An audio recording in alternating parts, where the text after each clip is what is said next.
যাদের শরীরে দুইটি দাগ আছে ওই শরীর কখনো জাহান্নামে যাবে না, সে অবশ্যই জান্নাতে যাবে।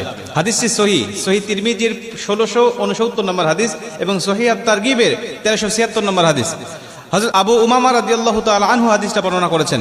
রাসূল সাল্লাল্লাহু আলাইহি ওয়াসাল্লাম বলেন, যাদের শরীরে দুইটা দাগ আছে এবং যাদের শরীর থেকে 2 ফোঁটা তরল পদার্থ নির্গত হয় ওই শরীর কখনো জাহান্নামে যাবে না, সে অবশ্যই জান্নাতে যাবে এবং আল্লাহ পাকের কাছে এই শরীরটা সবচেয়ে প্রিয় শরীর। রাসূল সাল্লাল্লাহু আলাইহি ওয়াসাল্লাম বলেন, 1 নম্বর দাগ হলো যে ব্যক্তি জিহাদের ময়দানে আল্লাহকে খুশি করার জন্য, আল্লাহর দ্বীন কায়েম করার জন্য অথবা আল্লাহর সন্তুষ্টির জন্য যে ব্যক্তি বাতিলের মোকাবেলা করতে গিয়ে শত্রু পক্ষের আঘাতে তার শরীরে ছোট্ট একটা দাগও যদি বসে যায়, এই দাগটা কিয়ামতের ময়দানে সুপারিশ করে বা এই দাগটা থাকার কারণে কিয়ামতের ময়দানে আল্লাহ পাক তাকে জান্নাতে দিয়ে দিবে। নবীজি সাল্লাল্লাহু আলাইহি ওয়াসাল্লাম বলেন, 2 নম্বরে ফরজ ইবাদত সমূহের কোন একটি দাগ যদি তার শরীরে দেখা যায়, যেমন নামাজ পড়তে পড়তে সেজদা দিতে দিতে কপালে